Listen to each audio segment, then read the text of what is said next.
आज हम लोग देखेंगे ऑब्जेक्टिव्स ऑफ मैनेजमेंट जो है वो क्या रहते हैं। क्लास 12 बिजनेस स्टडीज में फर्स्ट यूनिट में ऑब्जेक्टिव्स ऑफ मैनेजमेंट आता है। प्राइमरली फर्स्ट ऑब्जेक्टिव है ऑर्गेनाइजेशनल ऑब्जेक्टिव। नाउ मैनेजमेंट के सामने तीन तरह के चैलेंजेस रहते हैं ऑर्गेनाइजेशन ऑब्जेक्टिव्स के अंदर। सबसे पहले मैनेजमेंट जो है वो सर्वाइवल ऑफ द ऑर्गेनाइजेशन के लिए वर्क करता है।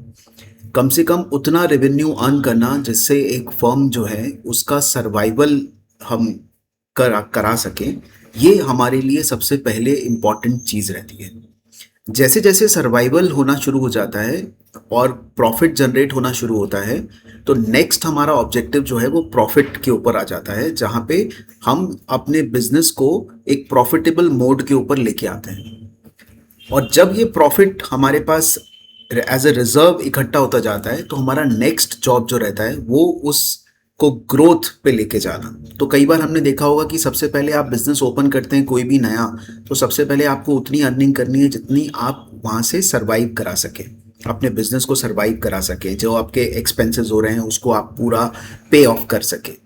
सेकेंड, जब वो एक्सपेंसेस से ऊपर आपकी इनकम होनी जनरेट होनी शुरू होती है, तब आपके पास प्रॉफिट होना जनरेट होना शुरू होता है। उस प्रॉफिट को आप री इन्वेस्ट करो अपने बिजनेस के अंदर, एंड अगेन री इन्वेस्ट करने के बाद हम उस बिजनेस को ग्रोथ देखते हैं। तभी लोग एक ब्रांच ओपन करते हैं, उसके बाद दूसरा ब्रांच ओपन करते हैं। जैसे जैसे वो ग्रोथ होना शुरू होता है, वो प्रॉफिट के रिजर्व्स उनके पास ज़्यादा इकट्ठे होने लगते हैं, जिसको वो वापस री इन्वेस्ट करना शुरू करते हैं। तो as an organization objective, management has a variety of objective, but the first thing is the economic objective, which relates to the survival, profit and growth of the organization.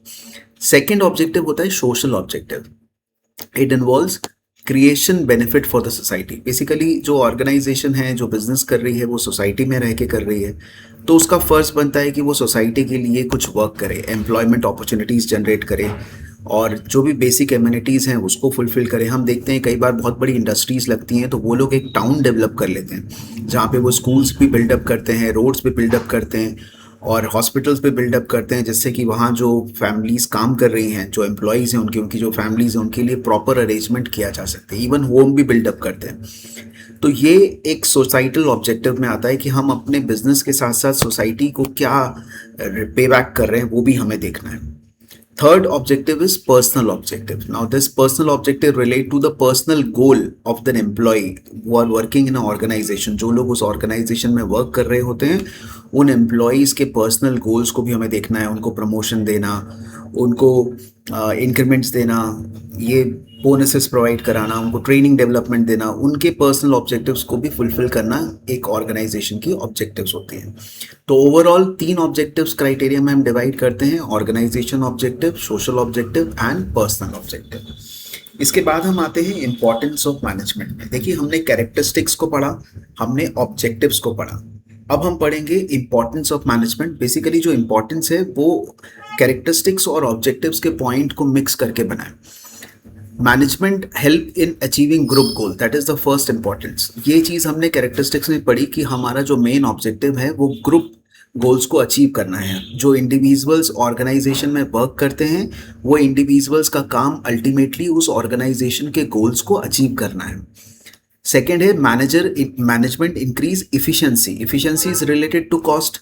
आप बेटर प्लानिंग करिए, कम wastage करिए, proper organising, directing, staffing, controlling, ये functions perform करिए। उससे आप cost reduce कर पाएंगे और बेटर प्रोडक्टिविटी के साथ काम कर पाएंगे। That is basically management. आप अपने इफिशिएंसी को इंक्रीज करने में काम आता है।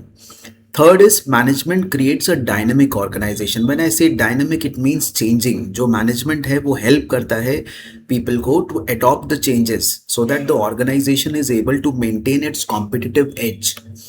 मार्केट के अंदर जो कंपटीशन है, उस कंपटीशन में आप आगे कैसे बढ़ सकते हैं, जब आप अपने ऑर्गेनाइजेशन में सिचुएशंस के हिसाब से चेंजेस लाना स्टार्ट करते हैं। तो मैनेजमेंट जो है वो क्रिएट करता है एक डायनेमिक ऑर्गेनाइजेशन जो अडॉप्ट करती है सारी चीज़ों को। Now fourth thing is management helps in achieving the personal objectives.